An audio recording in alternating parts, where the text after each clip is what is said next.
Hospital में एक जोर की आवाज हुई। जैसे ही नर्स ने अपना मोबाइल विराट की तरफ बढ़ाया ही था कि उसमें से तेज धुआं उठने लगा और अगले ही पल मोबाइल ब्लास्ट हो जाता है। जब विराट शीतल का इलाज कर रहा था, उस वक्त नर्स ने अपने मोबाइल पर विराट का वीडियो बना लिया था। नर्स जैसे ही विराट को वीडियो दिखाने की कोशिश करती है, तभी मोबाइल धमाके के साथ ब्लास्ट हो जाता है। विराट ने मजाकिया अंदाज में दुख जताते हुए कहा, अरे ये तो बहुत बुरा हुआ। अच्छा हुआ आपको कुछ नहीं हुआ, वरना मुझे आपका इलाज करना पड़ता। विराट रूम से बाहर आया तो सभी डॉक्टर्स, जगत जी और शीतल की मां सभी उसे आश्चर्य से देख रहे थे। जगत जी ने विराट के पास आकर पूछा, आप ठीक तो है ना सर?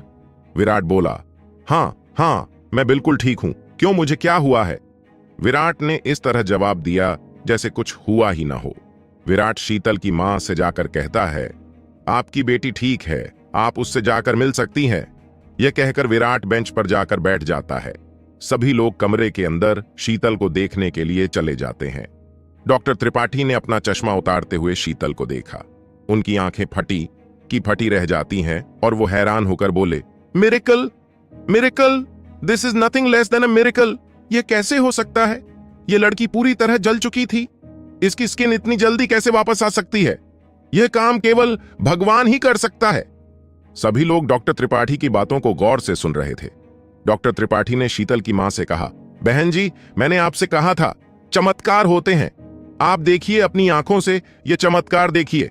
भगवान ने आपकी सुन ली, आपकी बेटी पूरी तरह ठीक हो चुकी है। शीतल गहरी नींद में थी। उसके पास जाकर उसकी मां ने उसे देखा। वह पहले से भी ज्यादा सुंदर लग रही थी। मां की आंखों में आंसू आ गए। उसने भगवान को प्रणाम करते हुए उनका धन्यवाद किया। डॉक्टर त्रिपाठी ने अपना स्टेथोस्कोप लगाया और शीतल को चेक करने लगे। वह पूरी तरह से नॉर्मल थी। पास खड़े डॉक्टर आनंद ने कहा, डॉक्टर त्रिपाठी, मुझे लगता है यह स्किन ग्राफ्टिंग का कोई हाईली एडवांस्ड ट्रीटमेंट है जिसे हम लोग नहीं जानते। डॉक्टर त्रिपाठी ने डॉक्टर आनंद से कहा, नहीं डॉक्टर, यह कुछ और ही है। किसी भी तकनीक से इस प्रकार की एक्यूरेसी पाना, वो भी कुछ घंटों में, इट्स इम्पॉसिबल। बाहर बेंच पर विराट अकेला बैठा था। तभी बिट्टू उसके सामने आता है। विराट बिट्टू से पूछता है, बिट्टू क्या हुआ? अब तो तुम्हारी दीदी पूरी तरह ठीक हो चुकी है, तुम अपनी दीदी से मिलने नहीं गए? बिट्टू विराट के किसी भी सवाल का जवाब नहीं देता और विराट के सीने से लग जाता है। विराट भी उसे गले लगा लेता है। बिट्टू विराट की गोद में था और उसके हाथ में शीतल का मोबाइल था जिसमें शीतल की पिक्चर गैलरी खुली हुई थी। विराट ने बिट्टू से कहा, अगर तुम बुरा ना मानो तो क्या मैं तुम्हारी दीदी की फोटोज देख सकता हूं? बिट्टू मोबाइल विराट को दे देता है। मोबाइल पर शीतल की बहुत सुंदर तस्वीरें थीं। विराट को स्क्रॉल करते हुए एक फोल्डर मिला। उसमें हार्ट इमोजी बनी हुई थी। विराट ने सोचा, हो ना हो इसमें शीतल के बॉयफ्रेंड की तस्वीर होगी। उसने जैसे ही फोल्डर खोला, वह शॉक्ड रह गया। विराट हैरान होकर खुद से कहता है, यह फोल्डर तो मेरी फोटो से भरा पडेडिया है। विराट ने सोचा, शायद मैंने शीतल को रिसेप्शनिस्ट से मैनेजर बना दिया, इसलिए वह इंप्रेस होकर मुझसे अट्रैक्ट हो गई हो। लेकिन विराट जब फोटोज देखता है तो पूरी तरह हैरान हो जाता है और खुद से कहता है, यह तो उस दिन की तस्वीर है जब मैं शीतल से पहली बार मिला था। उस दिन की अलग अलग समय की विराट की कई फोटोज शीतल के मोबाइल में थी। विराट कुछ सोचते हुए खड़ा हो जाता है, तो क्या शीतल मुझे पहले दिन से ही पसंद कर रही थी? विराट अपने विचारों में गोते लगा ही रहा था कि तभी शीतल की मां विराट के पास आती है और विराट से कहती है, बेटा, तुम हमारे के लिए फरिश्ते से कम नहीं हो। आज तुमने मेरे ऊपर बहुत बड़ा उपकार किया है, तुम्हारा बहुत बहुत धन्यवाद। यह कहते हुए वह विराट के पैर छूने लगती है। विराट ने उन्हें रोकते हुए कहा, प्लीज ऐसा मत करिए, आप मेरी मां जैसी हैं। भला मां भी कभी बेटे को धन्यवाद कहती है? यह तो मेरा फर्ज था। शीतल की मां विराट के गले लगकर रोने लगती है, लेकिन इस बार यह खुशी के आंसू थे। सुबह के 5 बज चुके थे और सब सो रहे थे। विराट ने उन सब के लिए अलग रूम्स की व्यवस्था कर दी थी। विराट ने जगत जी से कहा, आपने बहुत मेहनत की जगत जी, आपका बहुत बहुत शुक्रिया। जगत जी बोले, शुक्रिया कैसा सर?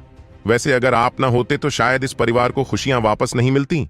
विराट ने बात को बदलते हुए कहा, जगत जी, मुझे बहुत थकान लग रही है, मैं घर जाना चाहता हूं, आप भी चले जाइए। अब सब कुछ ठीक है, मैं कल आऊंगा। थकान से चूर विराट जैसे ही अपने घर पहुंचा, बिस्तर पर लेटते ही सो गया। उसकी जब आंख खुली तो अगले दिन दोपहर के 1 बज चुके थे। विराट ने जगत जी को तुरंत कॉल किया। हेलो जगत जी, आप कहां हैं? दूसरी तरफ से जगत जी बोले, सर मैं हॉस्पिटल में हूं, यहां सब ठीक है, शीतल को भी होश आ गया है, आप चिंता मत करिए, आप आराम करिए, मैं थोड़ी देर में हॉस्पिटल आ रहा हूं।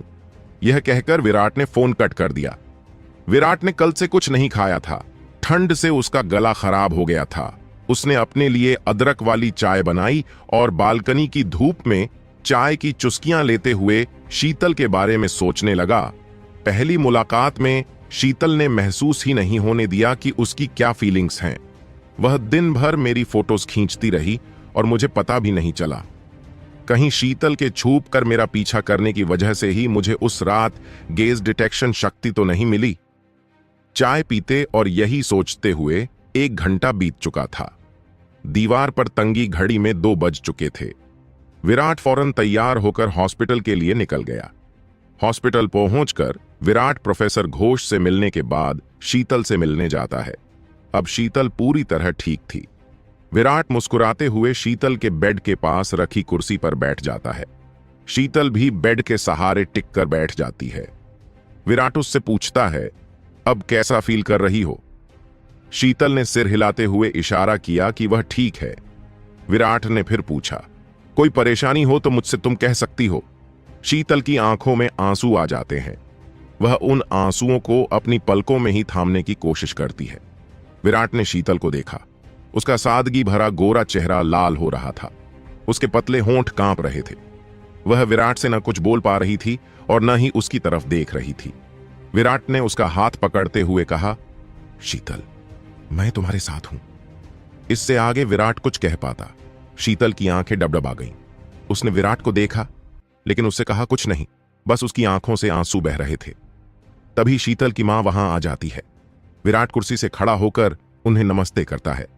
अरे बेटा बैठो, खड़े क्यों हो तुम? मैं शीतल के लिए कुछ सामान लेने गई थी। विराट उनसे पूछता है, आंटी? शीतल कुछ बोल क्यों नहीं रही? शीतल की आंखों से आंसू अब भी बह रहे थे। शीतल की मां ने शीतल की ओर देखते हुए कहा, क्या हुआ शीतल, क्या कोई परेशानी है? शीतल ने नाम में अपना सिर हिलाया तो उसकी मां ने उससे पूछा, तब तू क्यों रो रही है? शीतल अपनी मां के कंधे से लिपट कर रोने लगी। शीतल की मां ने विराट से कहा, सुबह तो बहुत बकबक कर रही थी बेटा, जब से इसे जगत जी ने बताया है कि किस तरह तुमने अपनी जिंदगी दांव पर लगाकर इसकी जान बचाई है, तब से इसने तुम्हारे बारे में पूछ पूछ कर हमें परेशान कर दिया। और अब जब तुम सामने हो तो ये तुमसे बात ही नहीं कर रही। विराट ने शीतल की मां से कहा, अच्छा आंटी, मैं चलता हूं।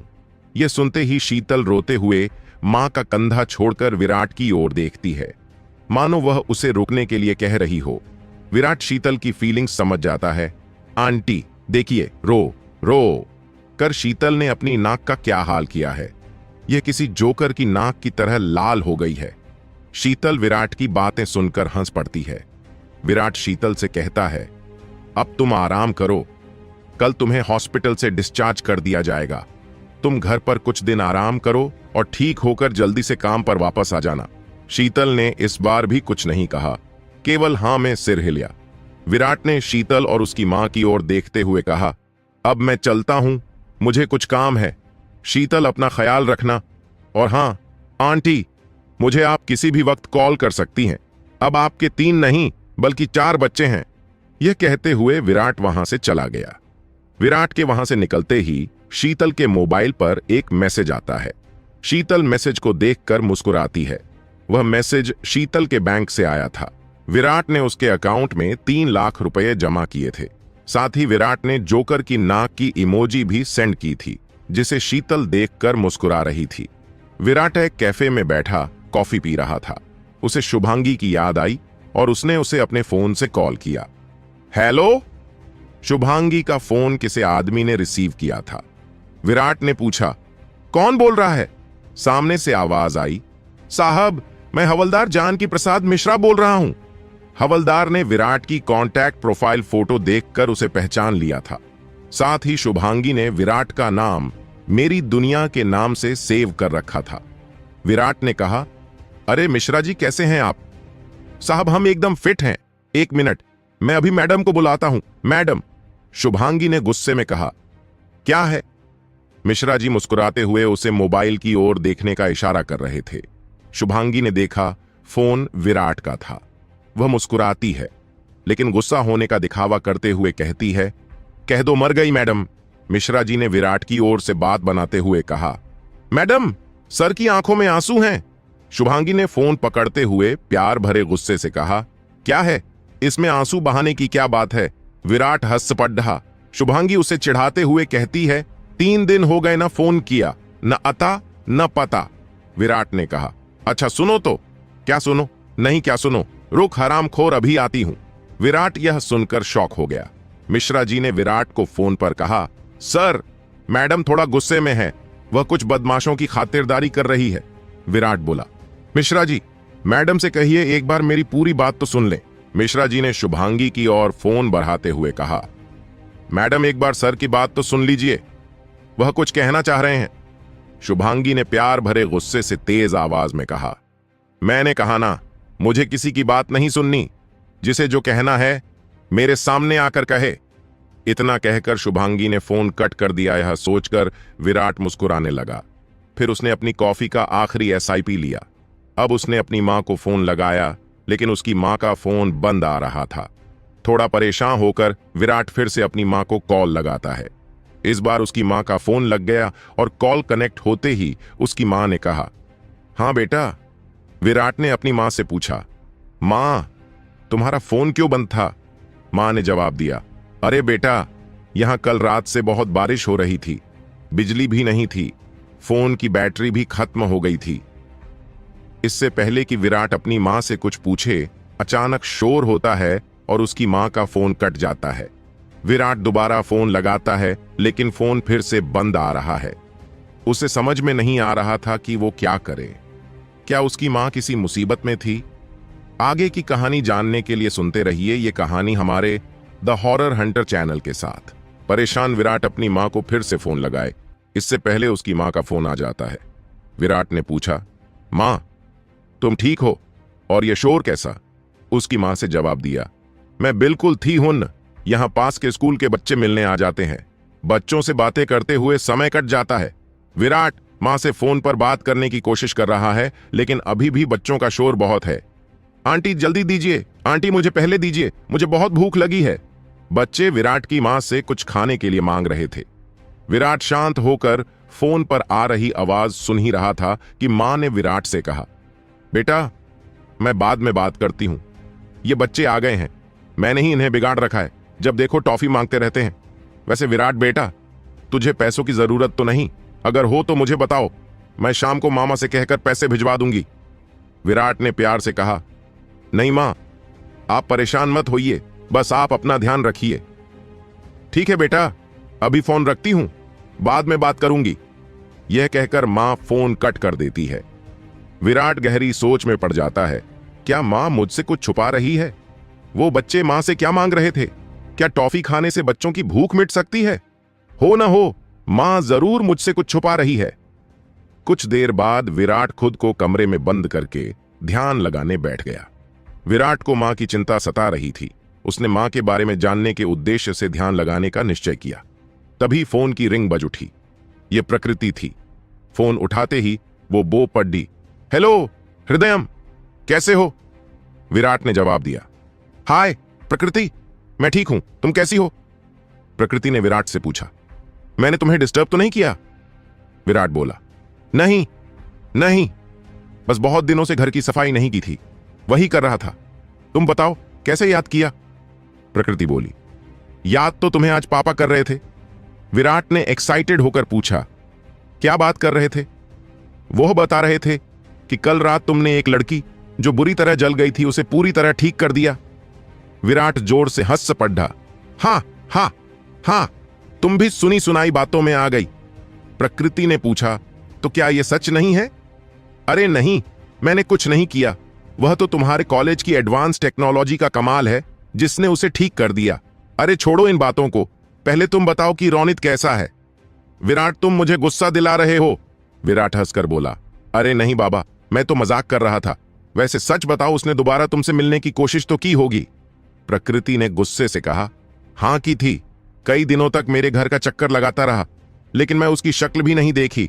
अगर तुम और शुभांगी उस दिन पार्टी में ना आते तो मेरी लाइफ ही बर्बाद कर दी थी उस कमीने ने। तो क्या तुम दोनों उसी दिन शादी भी करने वाले थे? विराट के इस सवाल पर प्रकृति चिढ़क कर बोली, तुम पागल के पागल ही रहोगे। मैं तुम्हें बताती हूं, तुम्हें याद है जब रोनित तुम्हारे रूम के लिए झगड़ रहा था? हां, याद है। यह कहकर विराट प्रकृति की आगे की बात का इंतजार करने लगा। प्रकृति, क्या हुआ? तुम चुप क्यों हो गई? प्रकृति बोली, रोनित ने पार्टी वाली रात हमारे दोस्तों में जितने भी कपल थे उन सबके लिए अलग अलग रूम्स बुक किया था। विराट ने नासमझ बनते हुए पूछा, तो इसमें क्या बड़ी बात है? तो पगलू, बात यह है कि उसने अपने और मेरे लिए एक वही रूम बुक किया था। तो क्या तुम दोनों ही उस रूम में रहने वाले थे? प्रकृति ने झुंझलाते हुए कहा, नहीं, मैं तुम्हारे साथ रहने वाली थी। विराट ने मस्खरी भरे अंदाज में कहा, क्या बात कर रही हो इडियट? ऑब्वियस सी बात है, अब उसके साथ गई थी तो उसके साथ ही रहती ना। विराट ने पूछा, ओह, तो फिर क्या? सोचो, अगर मैं उसके साथ रुक जाती और वह मेरे साथ कुछ गलत कर देता तो? कम ऑन प्रकृति, तुम इतनी बड़ी पागल थोड़ी हो कि उसे कुछ करने देती। प्रकृति सीरियस होकर बोली, सच बताऊं हृदयम, अगर उस रात रोनित मेरे साथ कुछ करता तो शायद मैं उसे मना नहीं कर पाती। विराट बात समझ गया था कि अगर कुछ देर और इस टॉपिक पर बात हुए तो प्रकृति रोने लगेगी। विराट ने बात बदलते हुए कहा, भूल आओ उस बात को, अब तो रोनित से पीछा छूट गया। प्रकृति ने कहा, इतनी आसानी से नहीं। एक दिन उसने मुझे कॉलेज में रोका। उस दिन मेरा पारा भी चियाराच गया। एक थप्पड़ी आंच मारा और सबके सामने कहा कि अगर उसने मुझे दोबारा रोकने की कोशिश को तो पापा से कहकर उसको कॉलेज से निकलवा दूंगी, करियर खराब करवा दूंगी, फिर बनते रहना सड़क छाप रोमियो। विराट ने हैरान होकर पूछा, अरे बाप रे, तुम तो ऐसी नहीं थी। हां, लेकिन उस बीप बीप बीप को देखते ही मेरा खून खौल जाता है। प्रकृति ने लंबी सांस खींचते हुए कहा, खैर मेरी छोड़ो, तुम बताओ कैसे हो और कॉलेज क्यों नहीं आ रहे? विराट ने कहा, क्या बताऊं, इन दिनों उलझनों में इतना फंसा रहा कि कॉलेज आने का टाइम ही नहीं मिला। कल प्रोफेसर घोष भी यही समझा रहे थे। उन्होंने बताया कि अगले महीने एग्जाम्स भी होने वाले हैं। क्या करूं, कुछ समझ नहीं आ रहा। तुम टेंशन मत लो, तुम अपना बिजनेस संभालो। मैंने नोट्स बनाए हैं, मैं तुम्हें उसकी कॉपी शेयर कर दूंगी। थैंक यू सो मच, प्रकृति ने कहा, आपका स्वागत है।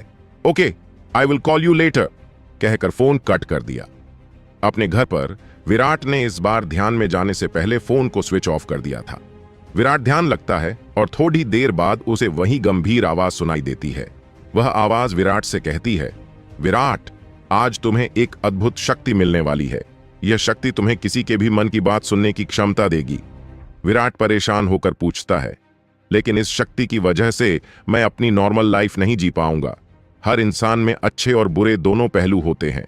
इस शक्ति के मिलने के बाद मेरे जीवन का सारा एक्साइटमेंट खत्म हो जाएगा। मुझे पहले ही सब कुछ पता चल जाएगा। यह बहुत डरावना है। नहीं, प्लीज, मुझे यह शक्ति नहीं चाहिए। गंभीर आवाज ने विराट से कहा, तुम्हें इस शक्ति की अब जरूरत है, क्योंकि तुम्हारी पावर के बारे में कई लोगों को पता लग चुका है। तुम्हें इस दुनिया में इंसानियत की रक्षा करनी है, जिसके लिए तुम्हें कई चुनौतियों का सामना करना होगा। उन अदृश्य चुनौतियों से निपटने के लिए तुम्हें इस शक्ति की जरूरत पड़ेगी। विराट ने उदास होते हुए कहा, ठीक है, जैसा आप कहें पापा।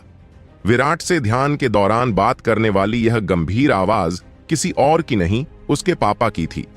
एक बार फिर उस गंभीर आवाज ने विराट से कहा, तुम्हें निराश होने की जरूरत नहीं है। तुम्हें मिलने वाली इस शक्ति में एक ट्विस्ट है। तुम इस शक्ति का प्रयोग अपनी इच्छा अनुसार कर सकोगे। मतलब यह कि विराट, जब तुम किसी के मन की बात को सुनना चाहोगे, केवल तब उसी समय तुम्हें उस व्यक्ति के मन की बातें सुनाई देगी। बाकी समय तुम अपने सामान्य जीवन में रहोगे। विराट ने खुश होकर कहा, धन्यवाद पापा, आई लव यू। लेकिन एक बात का ध्यान रखना, तुम इन शक्तियों का कभी गलत प्रयोग मत करना। विराट ने कहा, मैं आपकी बात समझ गया, मैं इस शक्ति का उपयोग करके लोगों की मदद करूंगा पापा। और फिर आवाज चुप हो जाती है। विराट आश्चर्यचकित था। वह अभी भी विश्वास नहीं कर पा रहा था कि उसे यह शक्ति मिल गई है। वो उठकर अपने कमरे से बाहर आता है। अब तक शाम हो चुकी थी। विराट पार्क में चला जाता है और एक पेड़ के नीचे बैठकर लोगों को देखने लगता है। वह सोच ही रहा था कि अपनी शक्ति का पहला ट्रेल किस पर करूं कि तभी उसे एक सीधा सादा लड़का एक बहुत ही खूबसूरत लड़की के साथ पार्क में बैठा हुआ दिखता है। विराट ने खुद से कहा, मिल गया मेरा पहला शिकार। ये कहते हुए विराट ने अपनी पलकें झपकाई और उस जोड़े पर कंसंट्रेट करने लगा। लड्ढकी की आवाज विराट को सुनाई देती है, इतने दिनों से मैं इसके साथ घूम रही हूं। पापा ने भी चुनकर नमूना ढूंढा है मेरे लिए।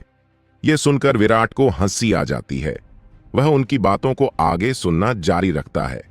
पापा ने कहा था कि बेटा जगदीश के साथ कुछ दिन बिताओ, वह अच्छा लड़का है। वैसे इतना भी बुरा नहीं है, बस इसे कपड़े पहनने का सेंस नहीं है। सरकारी बाबू की तरह हमेशा आधा शर्ट और पैंट में रहता है। लगता है जीन्स तो इसके खानदान में किसी ने देखी तक नहीं होगा। विराट को उस लड़की की बात सुनकर बहुत हंसी आ रही थी। उसने उसकी बात सुनना जारी रखा। इतनी देर से यहां बैठा रखा है, वो भी पानी पूरी के इंतजार में, हद है। वे दोनों एक दूसरे को देखकर मुस्कुराते हैं। लड़की फिर मन में सोचती है, लेकिन कुछ भी हो, लड़का अच्छा और हैंडसम है, अच्छा कमाता भी है और सबसे बड़ी बात दिल का बहुत अच्छा है। बस इसे मेकओवर की जरूरत है। वो मैं कर लूंगी। उसके बाद तो ये रब ने बना दी जोड़ी का शाहरुख खान लगेगा। हे भगवान, एक हफ्ते से इस लल्लू के साथ पार्क में पानी पूरी खा रही हूं। अब तो पानी पूरी के नाम से जी मचलने लगा है। प्लीज आज मेरी पुकार सुन लो। मंदिर आकर मैं घी के लड्डुओं का प्रसाद चढ़ाऊंगी। प्लीज प्लीज इस लल्लू को हिम्मत दो कि आज यह मुझे किसी भी तरह प्रपोज कर दे। मैं तुरंत हां बोल दूंगी। विराट का उस लड़की की बातें सुनकर हंसते हंसते पेट दुखने लगा था। लड़के ने उस लड़की से कुछ कहा और अपने चश्मे को एडजस्ट करते हुए उठकर लड़की से दूर जाने लगा। विराट सही मौका देखकर उस लड़के के पास पहुंचता है और उससे पूछता है, कहां जा रहे हो दोस्त? वो लड़का बोला, कहीं नहीं भाई साहब, मैं तो बस पानी पूरी वाले भैया को खोज रहा हूं। आज नजर नहीं आ रहे। अब तक तो वो आ जाते थे। विराट ने अपनी हुडी के कैप को नीचे करते हुए कहा, वह लड़की आपकी कौन है? उस लड़के ने जवाब दिया, अरे वह रीना है। मेरे घर वालों ने उसके साथ मेरी शादी तय की है। विराट ने पूछा, तो क्या वह भी शादी के लिए तैयार है? उस लड़के ने कहा, भैया यही तो समस्या है। उससे यह पूछने की मेरी हिम्मत ही नहीं हो रही। रोज सोचकर आता हूं कि आज उससे कह दूंगा, लेकिन उसके पास आते ही मेरे हाथ पैर कांपने लगते हैं, मेरे जुबान अटक जाती है। मैं तुम्हारी मदद कर सकता हूं, उस लड़के ने खुशी से पूछा। वो कैसे? विराट पार्क से फूल तोड़कर उसे देता है और कहता है, जाकर उसे ये दो और अपने दिल की बात कह दो। वो लड़का कुछ सोचकर कहता है, अगर वह नाराज हो गई तो? नहीं नहीं, मैं नहीं कह सकता। विराट ने उसे समझते हुए कहा, अरे मैं कह रहा हूं ना, प्रॉमिसेस। विराट ने उस लड़के को पूरे विश्वास के साथ कहा, हां प्रॉमिस। वो लड़का हिम्मत करके जाने लगा तो बोला, जल्दी जाओ, मैं यहीं हूं।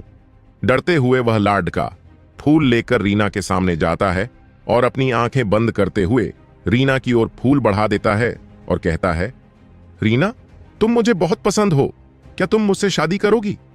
रीना उसके हाथ से फूल लेकर शर्माकर अपना सिर नीचे झुका लेती है। वह लड़का विराट को देखकर मुस्कुराते हुए दोनों हाथ जोड़कर उसका शुक्रिया करता है।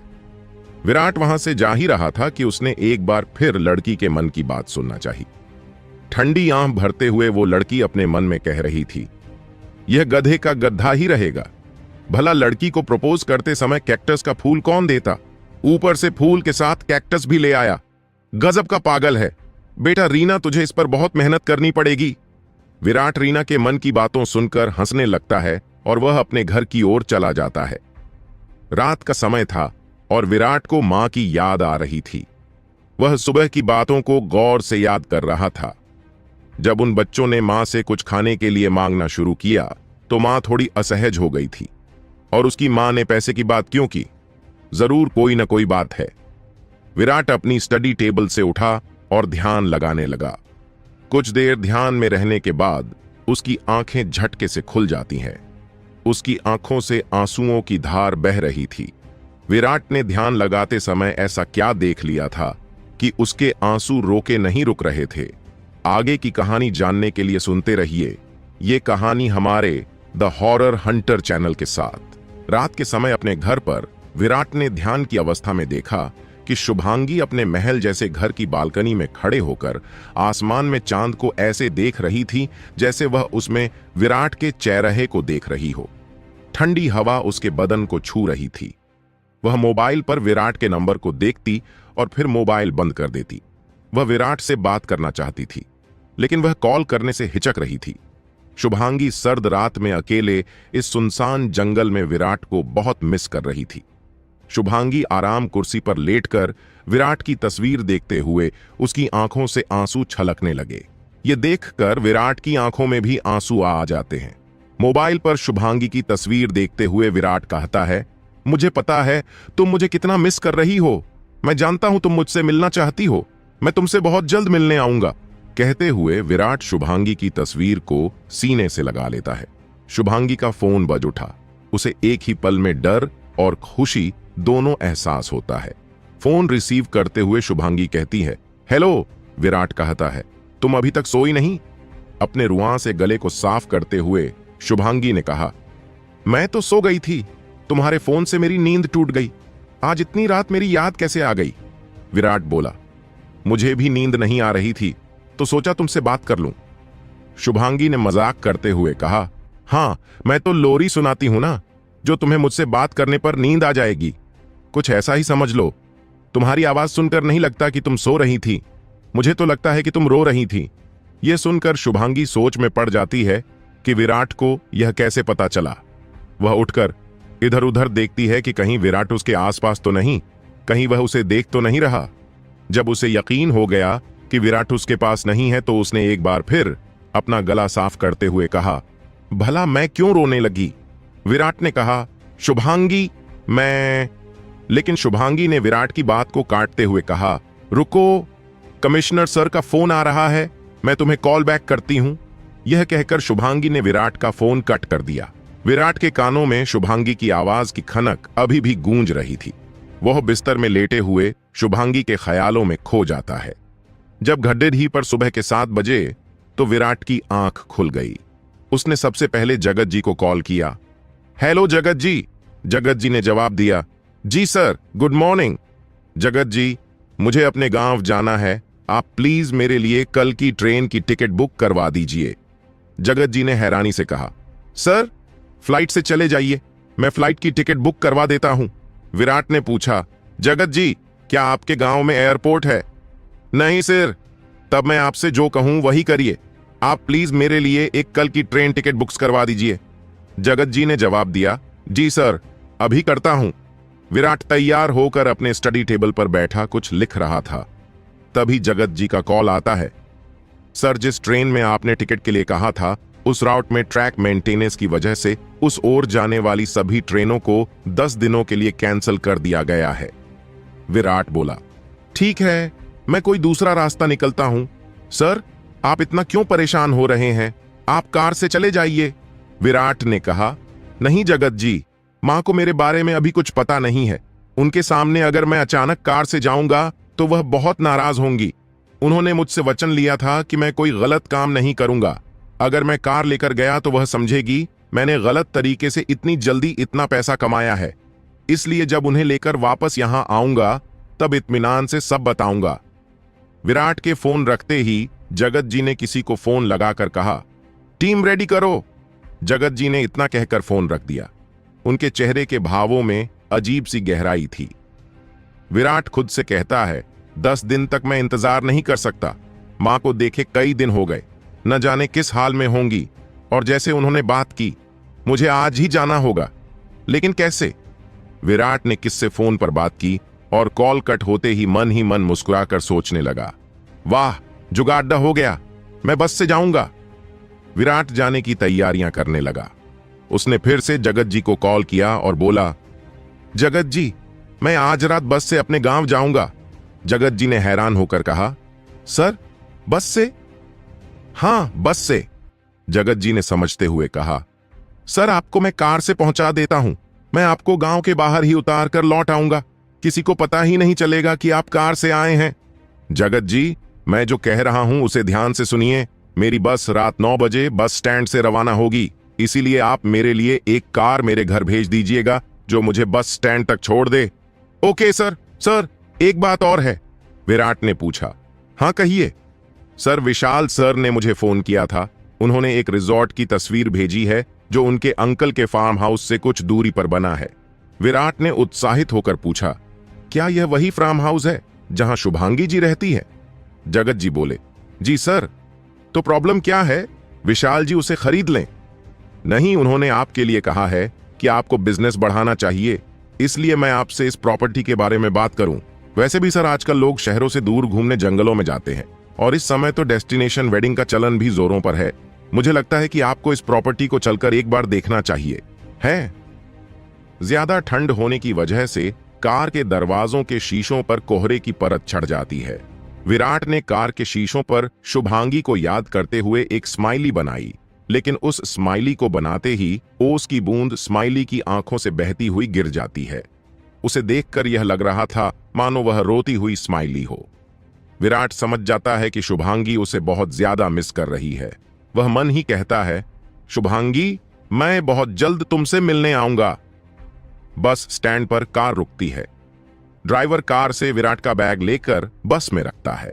गांव की ओर जाने वाली यह एकमात्र स्लीपर बस थी, लेकिन स्लीपर के नाम पर भेड़ बकरियों की तरह सवारियों को बिठाया जाता था। विराट की 4 नंबर की सीट थी। भीड़ ज्यादा होने की वजह से उसे एक और पैसेंजर के साथ अपनी सीट साझा करनी पड़ेगी। विराट ने कहा, ठीक है जगत जी, अगर आपको लगता है कि इस प्रॉपर्टी में इन्वेस्ट करना सही होगा तो चलकर देख लेंगे। ओके सर, मैं विशाल जी को इन्फॉर्म कर दूंगा। ओके। फोन रखने के बाद विराट ने अपनी बाइक निकाली और मां के लिए कुछ सामान खरीदने बाजार चला गया। रात को कार में सवार होकर विराट बस स्टैंड की ओर जा रहा था, तभी उसे मैसेज आता है जिसमें सॉरी लिखा था और उसके साथ कान पकड़े हुए स्माइली थी। यह शुभांगी का मैसेज था। विराट उस मैसेज को देखकर मुस्कुराता है और जवाब में उसने भी स्माइली भेज दिया। विराट कार की पिछली सीट पर बैठा शुभांगी की याद में खो जाता, पर खिड़की की ओर बैठते हुए कहता है, चलो कम से कम विंडो सीट तो मिली। अब कोई दुबला पतला आदमी ही बैठे तो सफर आराम से कट जाएगा। विराट यह सब सोच ही रहा था कि तभी एक बुजुर्ग महिला आई और विराट से बोली, बैठ, यह हमारी भी सीट है। विराट ने सीट में जगह बनाते हुए कहा, जी आंटी, आइए बैठ जाइए। तभी एक छोटी प्यारी सी बच्ची आती है और कहती है, नानी नानी, मैं खिड़की के पास बैठूंगी। बुजुर्ग महिला ने बच्ची को समझाते हुए कहा, लेकिन बेटा, उधर अंकल की सीट है। लेकिन वह छोटी बच्ची जिद करने लगती है। विराट कहता है, आंटी कोई बात नहीं, और यह कहते हुए उसने बच्ची को खिड़की के पास बैठा देता है। उन बुजुर्ग महिला ने विराट से कहा, यह बहुत जिद्दी है, यह अपनी मां को भी बहुत तंग करती है। विराट ने बच्ची को देखकर कहा, बद्धी प्यारी बच्ची है, क्या यह आपके साथ ही रहती है? विराट की यह बात सुनकर वह बुजुर्ग महिला रोने लगती है। विराट घबराते हैं उनसे पूछता है, क्या हुआ आंटी, आप रोइए नहीं। बुजुर्ग महिला ने अपने आंसुओं पोंछे हुए कहा, क्या बताऊं बेटा, मेरे पति कॉलेज में प्रोफेसर थे। रिटायरमेंट के बाद हम यही शिफ्ट हो गए। हमारी इकलौती बेटी है। वह यह कहते हुए फिर रोने लगी। विराट जानना चाह रहा था कि क्या हुआ। उसने आंटी को शांत कराया। आंटी ने फिर बोलना शुरू किया, बेटा, इसके पापा और नाना कार से गुड़गांव जा रहे थे। हाईवे पर उनकी कार का एक्सीडेंट हो गया जिसमें इसके पापा और नाना दोनों गुजर गए। अब मेरी बेटी शिवानी और ये मेरी पोती, बस हम 3 लोग ही हैं। पता नहीं मेरे बाद इसका क्या होगा। विराट ने पूछा, अभी तो आपने कहा कि इसकी मां भी है। बुजुर्ग महिला ने कहा, हां है, लेकिन पति की मौत के सदमे को वह बर्दाश्त नहीं कर सकी और उसकी आवाज चली गई। वह कई सालों से खामोश है।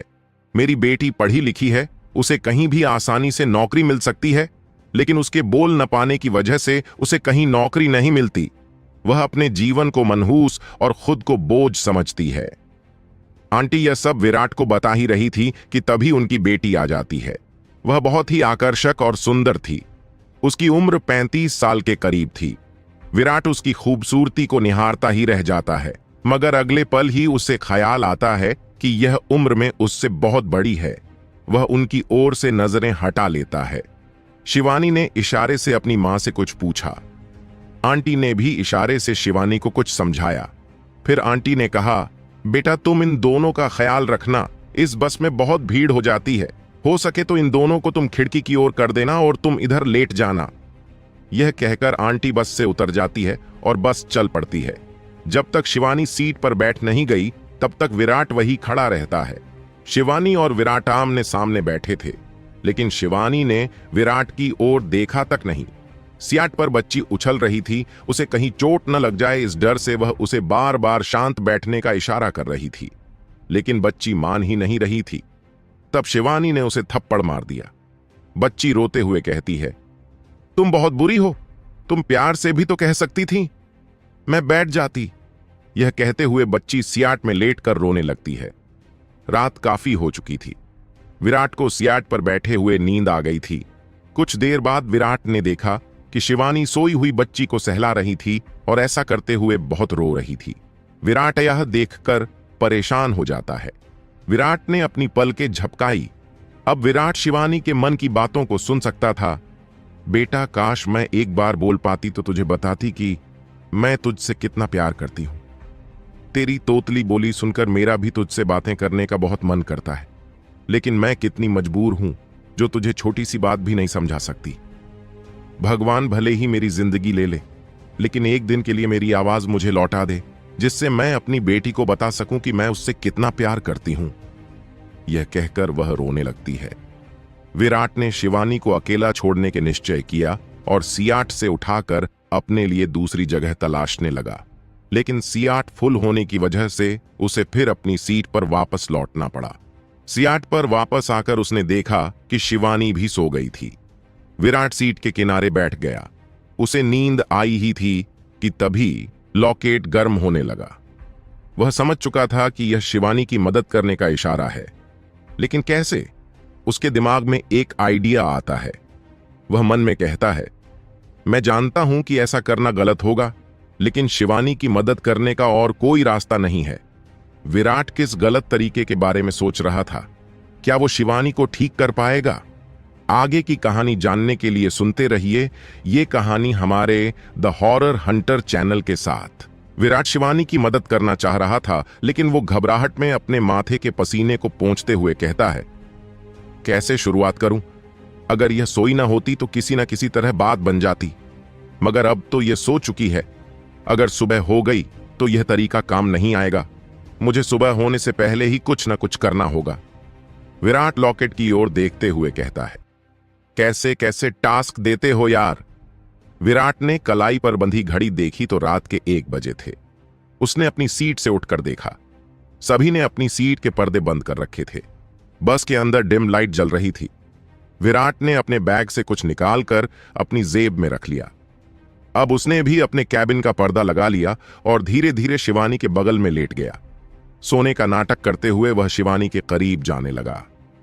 शिवानी गहरी नींद में थी। विराट का दिल डर के मारे जोर से धड़क रहा था।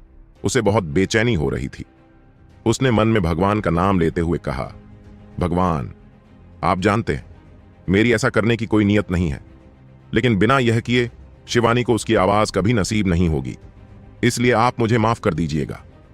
एक बार फिर उसने घड़ी की ओर देखते हुए सोचा, मेरे पास समय बहुत कम है, जो भी करना है जल्दी करना होगा। शिवानी अपनी बच्ची की ओर चेहरा करके लेटी थी। उसके बगल में लेटे विराट के लिए सबसे बड़ा टास्क यह था कि उसके चेहरे को अपनी ओर कैसे किया जाए और उसका इलाज कैसे किया जाए। विराट ने धीरे से शिवानी के कंबल में अपना हाथ डाल दिया और अब वो शिवानी से बिल्कुल सट चुका था। उसका दिल इतनी जोर से धड़क रहा था मानो वो सीना फाड़कर बाहर आ जाएगा। उसके हाथ कांप रहे थे, लेकिन उसने हिम्मत जुटाते हुए अपने हाथ की एक उंगली को शिवानी की कमर पर हल्के से रख दिया और शिवानी के रिएक्शन का इंतजार किया, लेकिन शिवानी अभी भी गहरी नींद में थी। विराट ने हिम्मत करके दूसरी उंगली को भी शिवानी की कमर पर रख दिया। फिर भी शिवानी गहरी नींद में सोती रही। अब की बार विराट ने अपना पूरा हाथ उसकी कमर पर रख दिया। इस बार शिवानी ने थोड़ी हलचल की, जिसकी वजह से वो विराट के और करीब आ गई। विराट ने धीरे धीरे अपनी उंगलियों को रेकी विधि की तरह शिवानी की कमर पर फेरना शुरू कर दिया। रेकी विद्या से टच के थ्रू कई बड़ी बड़ी बीमारियों को ठीक किया जा सकता है, और विराट अभी शिवानी का मर्ज ढूंढ रहा था। कुछ देर तक ऐसा करते रहने के बाद शिवानी ने फिर एक बार हलचल की। इस बार वो सीधा लेट गई, लेकिन उसका चेहरा अभी भी दूसरी ओर घूमा हुआ था। कुछ देर तक शांत लेटे रहने के बाद विराट ने एक बार फिर से शिवानी के शरीर को छुआ। इस बार उसकी उंगलियां शिवानी के पेट पर थीं।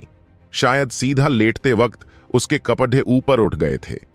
विराट की आंखों के सामने अंधेरा छा रहा था। इससे पहले ऐसा एहसास उसे कभी नहीं हुआ था। उसने जैसे ही अपनी दूसरी उंगली उसके पेट पर रखी, शिवानी ने अपना एक पैर मोड़ लिया और कंबल को अपने सिर तक तान लिया। विराट को यह काम बहुत ही सावधानी से करना था, नहीं तो आज उसको जूते पड़ना तय था। कोई भी अगर विराट को शिवानी के साथ ऐसे देखता तो गलत ही समझता। शिवानी खुद भी विराट को अपने इतना पास लेटे देखकर चिल्लाने लगती। विराट काफी देर तक बिना हलचल किए शांत लेटा रहा। एक बार फिर उसने अपनी घड़ी देखी। रात के 3 बज चुके थे। उसने मन में सोचा, सुबह होने में कुछ ही समय बाकी है। विराट बेटा, आज तेरी जिंदगी का सबसे कठिन इम्तिहान है, चल शुरू हो जा। ऐसा सोचते हुए विराट ने एक बार फिर शिवानी की ओर अपनी उंगलियां बढ़ाई। इस बार शिवानी के कपड़े थोड़े ज्यादा ऊपर उठ गए थे। विराट ने शिवानी के पेट पर अपना पूरा हाथ रख दिया और उसके पेट को सहलाना शुरू किया। करीब 5 मिनट बीत जाने के बाद विराट ने महसूस किया कि नींद में ही शिवानी लंबी लंबी सांसें खींच रही थीं, और जैसे जैसे विराट उसके शरीर पर हाथ फेर रहा था, उसकी सांसें और तेज होती जा रही थीं। शिवानी का मर्ज पता चलते ही उसके शरीर से हाथ उठाकर विराट अपना हाथ शिवानी के चेहरे पर ले गया। उसके गर्म चेहरे और उसकी गर्म सांसों को विराट महसूस कर पा रहा था। विराट ने धीरे धीरे उसके चेहरे को अपनी ओर मोड़ा। शिवानी का चेहरा अब उसकी आंखों के सामने था। उसने देखा कि नींद में भी शिवानी के होंठ कांप रहे थे। विराट ने सही मौका देखकर अपनी जेब से कुछ निकाला और उसे अपने मुंह में रख लिया।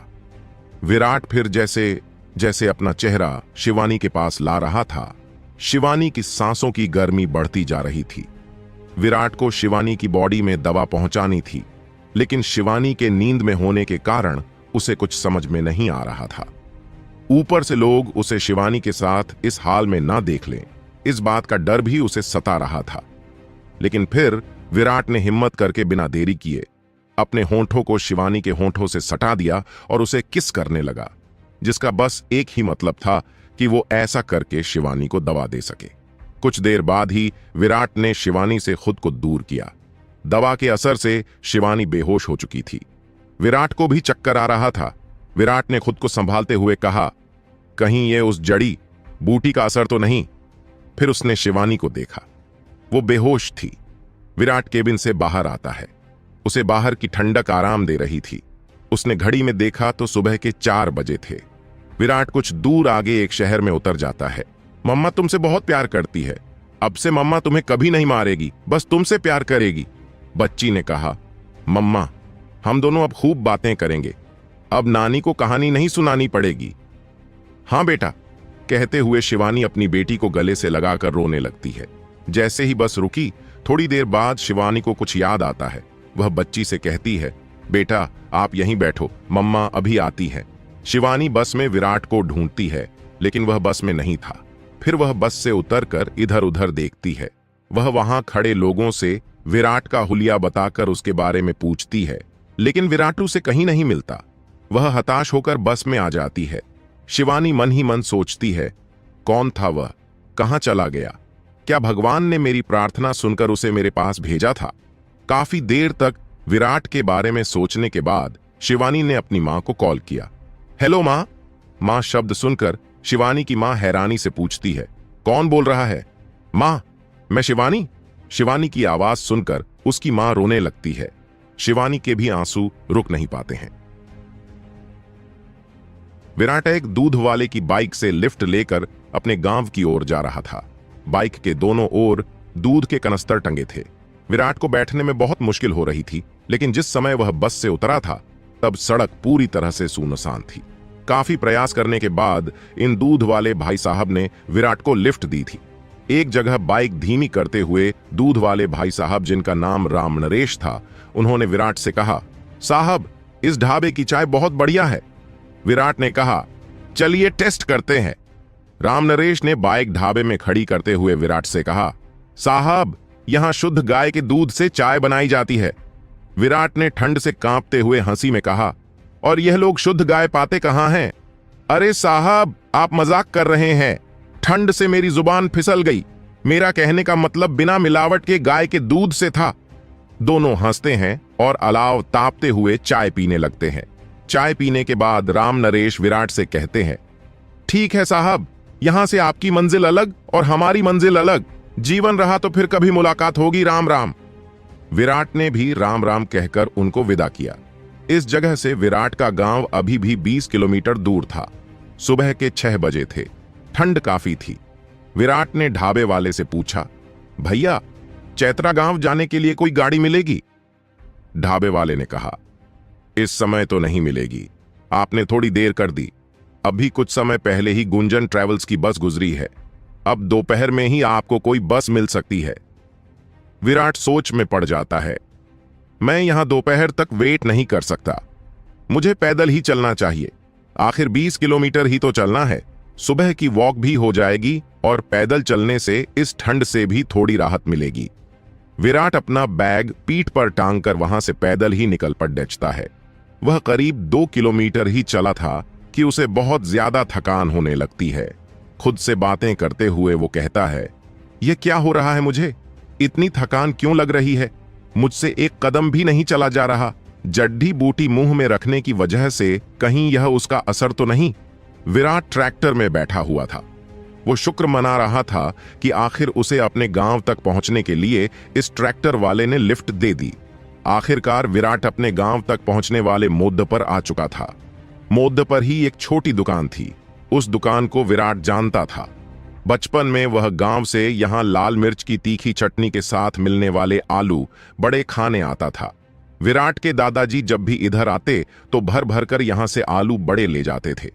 विराट उस दुकान की ओर बढ़ा। दुकान के अंदर उसने एक प्लेट आलू बड़े ऑर्डर किए। विराट वहां बैठा सोच रहा था, बचपन से आज तक कुछ नहीं बदला। वही चूल्हे की महक, वही खपरेल की दुकान। उसे अपना बचपन याद आ रहा था। खाने के बाद विराट पैसे देने के लिए काउंटर पर गया। वहां मोटे शरीर वाले दादू हलवाई बैठे थे। वह अब बूढ़े हो गए थे, लेकिन सेहत जैसे पहले थी वैसी आज भी। लेकिन उनकी नजरों पर मोटा चश्मा था। आंखें कमजोर हो गई थीं। विराट ने उन्हें प्रणाम किया। दादू हलवाई ने विराट को गौर से देखते हुए पूछा, बेटा पहचाना नहीं तुम्हें? शहर से आए हो क्या? विराट खुशी से बोल पड़ा, दादू मैं हृदयम, पुरुषोत्तम जी का पोता। कुछ सोचते हुए वो बोले, हृदयम तुम अमर के बेटे हो क्या? सही पहचाना आपने। दादू हलवाई विराट को देखकर बहुत खुश होते हैं। उन्होंने कहा, इधर आ बेटा, मेरे पास आ, तुझे जी भर कर देख लूं।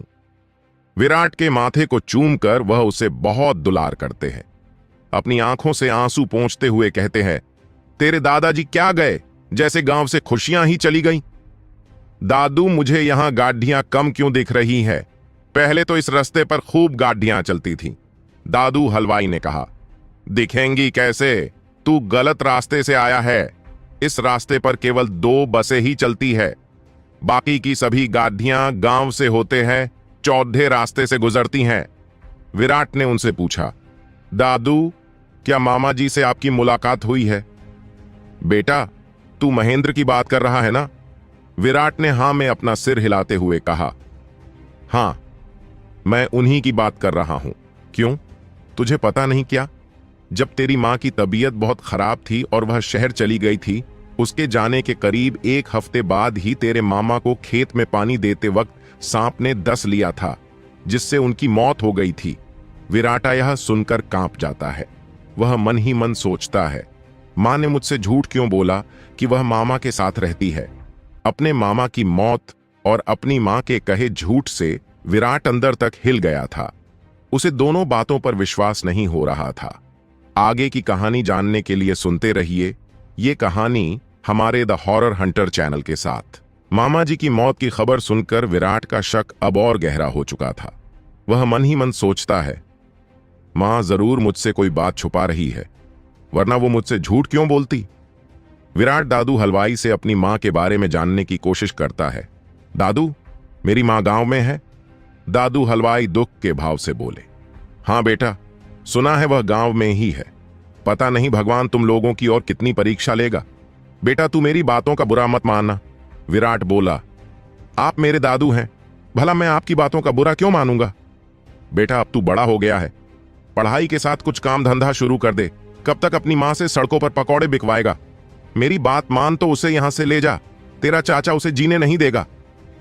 विराट के चेहरे के भाव को पढ़ते हुए दादू हलवाई ने उससे कहा, लगता है तेरी मां ने तुझे कुछ नहीं बताया। तू जाकर गांव में खुद देख ले, तुझे सब पता चल जाएगा। दादू की बातों ने विराट को बुरी तरह से तोड़ दिया था। वह मन ही मन खुद को कोस रहा था।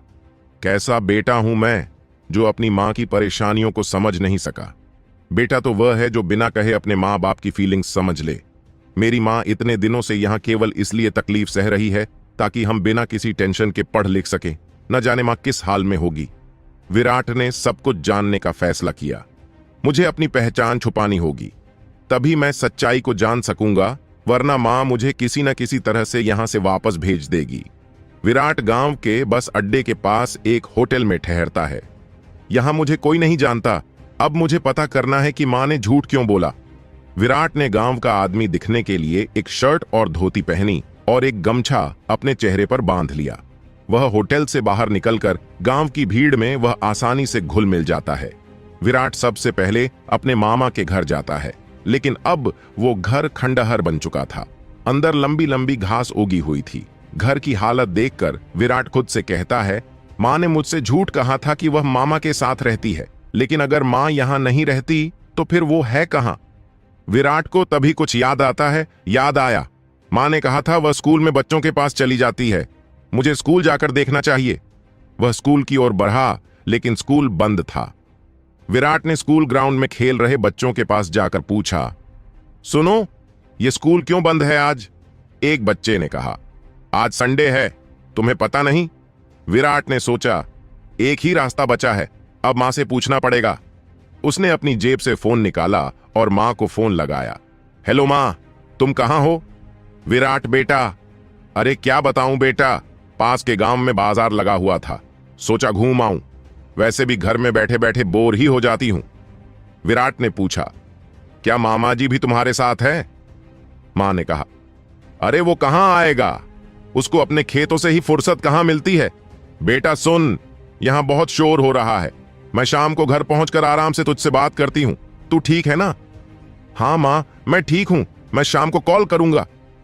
विराट ने एक पल रुक कर कहा, मां सुनो, चाचा जी ने जिन पेपर्स पर साइन करने के लिए तुम्हें बुलाया था, क्या वह काम हो गया? अगर हो गया हो तो मैं तुम्हें वापस लेने आ जाता हूं। अभी नहीं हुआ बेटा, सरकारी काम तो तुम जानते हो कितना समय लगता है, लेकिन उम्मीद है कि जल्द ही काम हो जाएगा। अच्छा, तो अब फोन रखती हूं, पंडिताइन काकी बुला रही है, मैं तुझसे शाम को जी भर करके बातें करूंगी। विराट खुद से बातें करता है, पास वाले गांव के बाजार में मां क्या कर रही है, चलकर देखना चाहिए। विराट पास वाले गांव के साप्ताहिक बाजार में घूम रहा था। यहां कई गांव के लोग अपनी जरूरतों का सामान खरीदने के लिए आए थे, लेकिन भीड़ में विराट अपनी मां को ढूंढ नहीं पा रहा था। विराट ने एक पल के लिए अपनी आंखें बंद की और अपनी मां को याद किया। अगले ही पल सब थम गया और विराट को अपनी मां दिख गई। वह उस बाजार में पकौधे बेच रही थी। कुछ देर अपनी मां को देखने के बाद जब भीड़ छटी तो उसने देखा कि करीब 8-10 लोग मां के पास गए और उनकी रेहड़ी से पकौधे उठाकर खाने लगे। उसकी मां उन्हें देखकर सहम जाती है और डर कर हाथ जोड़ ढाककर उनसे कुछ कहती है। भीड़ और दूरी की वजह से विराट उनकी बातों को सुन नहीं पा रहा था। उनमें से एक मोटा आदमी उसकी मां से पैसे मांगने का इशारा करता है। विराट दूर खड़ा सब कुछ देख रहा था। विराट की मां ने उसके सामने हाथ जोड़ रखे थे। उस मोटे आदमी ने फिर से पैसे मांगे। मां डर से कांप गई और उसने अपने पास रखे पैसे उस आदमी को दे दिए। पैसे लेकर जाते समय उसके साथियों ने मां की रेहड़ी के लगभग सारे पकौदे उठा लिए और वहीं पत्थर पर बैठे एक व्यक्ति को शराब की बोतल और पकौदे दिखाकर और हंसकर वे सभी हंसने लगे। ऐसा करने से उसकी मां मना कर रही थी। तभी उस मोटे आदमी ने उसकी मां को एक थप्पड़ मार दिया। दूर खड़ा विराट गुस्से से कांप रहा था। मां को थप्पड़ लगते देखकर उसकी नसों में बिजली कौंध गई। विराट ने अपनी धोती को घुटनों तक किया और दौड़ता हुआ उनके पास गया जिसने उसकी मां को थप्पड़ मारा था। उसके गले में टंगे गमछे से उसकी गर्दन को पकड़कर विराट ने उसके चेहरे पर तेज पंच मारा। एक पंच पड्डाते ही उस मोटे का सिर चकरा गया था। वह इधर उधर अपने हाथों को फैलाकर कोई सहारा ढूंढ रहा था। पास खड़े एक बैल का सहारा लेकर वह अपने आप को संभालने की कोशिश करता है। झगड़ा होता देखकर वहां लोगों की भीड़ लग चुकी थी। भीड़ में खड़ी एक महिला ने अपने पति से कहा, देखो इस लड़के को, एक मुक्के ने इस मोटे आदमी के मुंह से कितना खून निकाल दिया और एक तुम हो, तुमसे एक मच्छर भी नहीं मारा जाता। विराट पलटकर देखता है कि उस मोटे आदमी के दो साथी उसको मारने के लिए बढ़ रहे थे। उनमें से एक ने विराट पर लाठी से प्रहार किया। विराट ने लाठी के वार से बचते हुए उसके पेट में इतनी जोर से किक मारी कि वह उल्टी कर देता है। यह देखकर दूसरा साथी डर जाता है। विराट ने उसका कॉलर पकड़ा और उस पर थप्पड़ों की बारिश कर दी। तभी मोटा आदमी एक बार फिर से विराट को मारने के लिए उसकी ओर दौड़ते हुए आता है और कहता है, रुक ओए। विराट यह सुनकर उसकी ओर पलटा और ऐसी जगह उसे किक मारी कि वह दोबारा उठ नहीं सका। विराट देखता है कि उसके बाकी साथी भाग चुके थे। विराट उस मोटे आदमी के पास गया जो दर्द से कराहता हुआ जमीन पर पड़ा हुआ था। विराट ने हाथों के इशारे से उससे पैसे मांगे। उसकी जेब में जितने भी पैसे थे उसने विराट को दे दिए। विराट ने पैसे लेते हुए उससे कहा, जाकर हॉस्पिटल में इलाज करवा लेना, यह दर्द ऐसे नहीं जाएगा। विराट अब उस पत्थर पर बैठे हुए आदमी के पास पहुंचता है। वह उसे अपनी ओर आता देखकर भागते हुए कहता है, ओए, अगर अपने बाप की औलाद है तो यहीं रुकना, अभी तुझे बताता हूं। और यह कहते हुए वह वहां से भाग जाता है। वहां खड़े लोग विराट की बहुत तारीफ कर रहे थे। विराट अपनी मां से अपने चेहरे को गमछे में छुपाते हुए अपनी आवाज बदलकर कहता है, अम्मा, कौन थे ये लोग? उसकी मां ने घबराते हुए कहा, लगता है तू यहां नया आया है। बेटा, तू जल्दी से यहां से चला जा। विराट बोला, हां अम्मा, यहां जो सड़क बन रही है हम वहीं काम करते हैं। बेटा, तुझे पता नहीं है, ये बहुत गंदे लोग हैं। वह जो भाग कर गया है वह यहां के सबसे बड़े गुंडे सूर्य प्रकाश का साला है। वह अपने साथियों को लेकर आता ही होगा, तू भाग जा बेटा। अम्मा, यह लो अपने पैसे।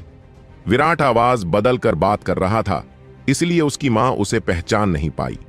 विराट ने मां से फिर पूछा, अम्मा, यह बताओ वे तुम्हें परेशान क्यों कर रहे थे? बेटा, ये सब बातें बताने का समय नहीं है, तू यहां से चला जा। मां विराट को वहां से जल्दी जाने के लिए कह रही थी। विराट उनकी बात नहीं मान रहा था। तब मां ने उसे गुस्से से धक्का देते हुए कहा, चला जा यहां से, क्यों मरना चाहता है?